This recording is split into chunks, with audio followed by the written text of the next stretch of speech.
Sinisipag ulit akong tukod. Lalo na nandun na ulit yung Eagle para gumawa ng content ko. Food trip na muna tayo. As of time recording, it's Labor Day, so I hope everybody's enjoying the long weekend. At kung sakali man kayo ay lumabas, I hope everybody made the most out of their out-of-town trips. As for me, dito tayo sa publish ako. Sakto kakatapos lang yun sa malaking party. So, iwan na lang pala ako ng pin kung saan to, ang Inasal House. And it's very promising. Nakita ko siya sa video ni Bradley Chai. So, why not? Start man try, diba? Ito ang menu ng Inasal House, and if you ask me, this is a hidden gem just waiting to be discovered. Ito pa mga ilang latest additions. Halo na ng rekado dahil dumating na ang pagkain. Yes sir, so kinuha ko kagad liempo at saka pecho, no? Mapisa kagad na combo. Kuha tayo ng konting chicken. Mainit pa. Sarap talaga pag bagong luto. Isang kagat. Ang ganda ng marinade plus the char. Dumiretso naman tayo dito sa liempo. Dip natin sa sausawan. Isang kagat. Ganda ng timpla. Yes sir. Panalo yan. May kasama na rin siya na soup. Yes.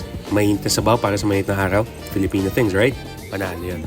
Ngayon, lagyan natin ng chicken oil yung rice. Yes.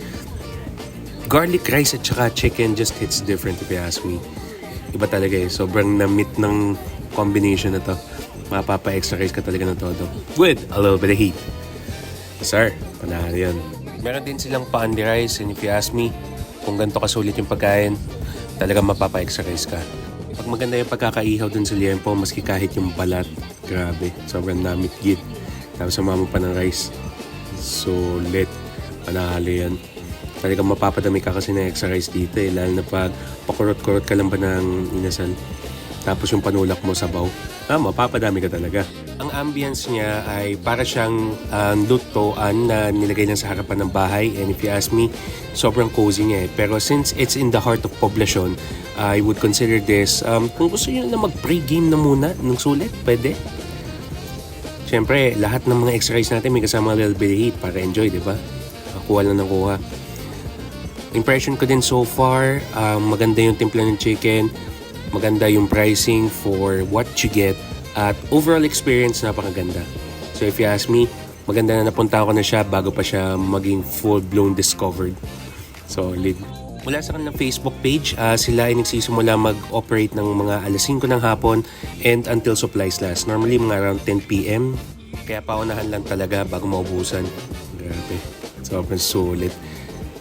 Ito na siguro ang pinakahuling rice na kukunin ko for this batch, and naging ending natin, kumuha lang ako ng 6. Light work if you ask me. Pero one thing's for sure, dahil napakasarap, napakanamit ng lasa ng inasal at saka liempo, mapapabalik ako. Yes sir. Isama niyo na rin to sa susunod niyo na Poblacion Food Crawl o kaya latest inasal hunt niyo dito sa Makati.